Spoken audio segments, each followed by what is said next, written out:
নমস্কার। আজ ৪ঠা মার্চ বিশিষ্ট নাট্যকার, সঙ্গীত স্রষ্টা ও চিত্রশিল্পী যতীন্দ্রনাথ ঠাকুরের প্রয়াণ দিবস। তিনি ১৮৪৯ খ্রিস্টাব্দে ৪ঠা মে কলকাতার জোড়াসাঁকো ঠাকুর পরিবারে জন্মগ্রহণ করেন। শৈশবে তিনি তার দাদা হেমেন্দ্রনাথ ঠাকুরের কাছে শিক্ষা গ্রহণ করেন এবং প্রতিভাবান গায়ক ও সুরকার বিষ্ণুপদ চক্রবর্তীর কাছে সঙ্গীত শিক্ষা গ্রহণ করেন। তিনি সেন্ট পলস ও মন্টেগুস স্কুলে পড়াশোনা করেন এবং ১৮৬৪ খ্রিস্টাব্দে হিন্দু স্কুল থেকে প্রবেশিকা পরীক্ষায় পাশ করেন।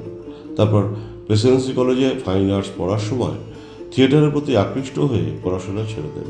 তিনি তার ছোট ভাই রবীন্দ্রনাথ ঠাকুরের প্রতিভার বিকাশে বিশেষ ভূমিকা পালন করেন।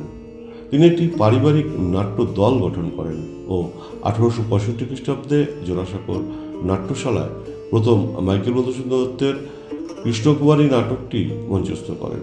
কৃষ্ণকুমারীর নাটকে তিনি অহল্যা দেবীর চরিত্রে অভিনয় করেন এবং নাট্যাভিনয়ে সাফল্য অর্জন করেন, যা তাকে নাট্যকার হওয়ার জন্য দৃঢ় প্রতিজ্ঞিত করে। তার জ্ঞাতি ভাই গগননাথ ঠাকুর হিন্দু মেলার অন্যতম প্রতিষ্ঠাতা ছিলেন এবং অল্প বয়সে তিনি তাকে হিন্দু মেলার সাথে যুক্ত করেন। সেখানে বিখ্যাত নাট্যকার নবগোপাল মিত্রের অনুরোধে তিনি স্বরচিত কবিতা আবৃত্তি করেন। এই পুরো প্রক্রিয়ায় তার মনে দেশাত্মবোধ জাগ্রত হয় এবং দেশাত্মবোধক নাটক রচনার সূত্রপাত ঘটে। তিনি রসাত্মক নাটক রচনার রীতি প্রচলন করেন।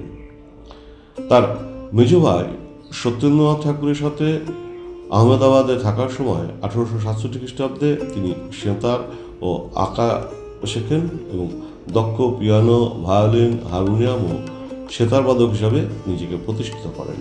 সেখানে তিনি ফার্সি ও মারাঠি ভাষাতে দক্ষতা অর্জন করেন এবং বিভিন্ন ভাষার বই পড়তেন, নাটক পড়তেন এবং বাংলা ভাষায় অনুবাদ করতেন। ইংরেজি ভাষা থেকে মার্কস অরেলিয়াসের মেডিটেশন ও শেক্সপিয়ারের জুলিয়াস সিজার বাংলায় অনুবাদ করেন। এছাড়া ইতিহাস, দর্শন, ভ্রমণ কাহিনী, উপন্যাস ও ছোট গল্প ফরাসি থেকে বাংলা ভাষায় অনুবাদ করেন। ১৮৯৯ থেকে ১৯০৪ খ্রিস্টাব্দের মধ্যে তিনি মহাকবি কালিদাসের অভিজ্ঞান সুকান্তলম ও মালতী মাধবা ও বিশিষ্ট নাট্যকার শূদ্রকের মৃচ্ছকটিকা সহ ১৭টি গুরুত্বপূর্ণ সংস্কৃত নাটক ও বাংলায় অনুবাদ করেন। ১৯০২-৩ খ্রিস্টাব্দে তিনি বঙ্গীয় সাহিত্য পরিষদের সহসভাপতিত্বের দায়িত্ব গ্রহণ করেন। জোড়াসাঁকোর ঠাকুরবাড়ির সঙ্গীত বিপ্লবে তিনি মূল ভূমিকা পালন করেন।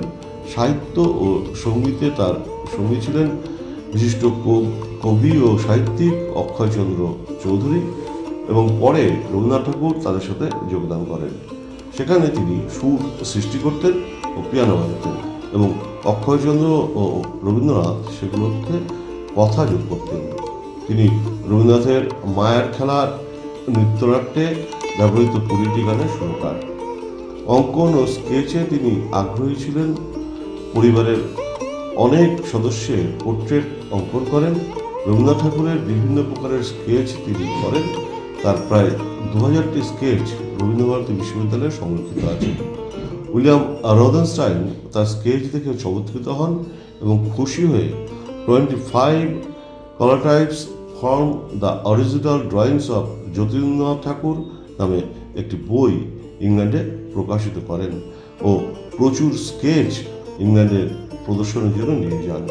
এছাড়া তার সাহিত্যকর্ম ৪৬টি খণ্ডে প্রকাশিত হয়েছে, যার মধ্যে প্রচুর অনুবাদ রয়েছে। সে যুগে স্ত্রী শিক্ষা ও নারী মুক্তির বিষয়ে কোনো পরিকল্পনা ছিল না। ব্যক্তিগত উদ্যোগে লোকের সমালোচনাকে উপেক্ষা করে এ ব্যাপারে অগ্রণী ভূমিকা গ্রহণ করেন। নিজের সংসারের পর্দাপ্রথাকে আমল না দিয়ে স্ত্রীকে প্রকাশ্যে সান্ধ্য ভ্রমণে নিয়ে বেরোতেন এবং নিজের শিক্ষা ও শিল্প রুচি দিয়ে স্ত্রীকে সুশিক্ষিত করে তুলেছিলেন। তার স্ত্রী কাদম্বিনী দেবীর মৃত্যুর পর তিনি ক্রমে নিজেকে গুটিয়ে নেন এবং একসময় কলকাতা ছেড়ে রাঁচির মোড়াবাড়ি পাহাড়ের বাড়িতে নির্জন মাসে শেষ জীবন অতিবাহিত করেন। সেখানেই প্রায় লোকচক্ষুর অন্তরালে এই প্রতিভাদীপ্ত পুরুষ ১৯২৫ খ্রিস্টাব্দের আজকের দিনে পরলোক গমন করেন। প্রয়াণ দিবসে বিখ্যাত নাট্যকার, সঙ্গীতস্রষ্টা ও চিত্রশিল্পী জ্যোতির্নাথ ঠাকুরকে জানাই বিনম্র শ্রদ্ধা, এবং আজকের দিনটি যে সকল উজ্জ্বল তারকা স্মরণীয় করে রেখেছেন তাদেরকে জানাই সশ্রদ্ধ প্রণাম। আবার প্রতিদিনের শ্রোতা বন্ধুদের জানাই আন্তরিক ধন্যবাদ, এবং রঙের উৎসবে সকলকে জানাই আন্তরিক শুভেচ্ছা। নমস্কার।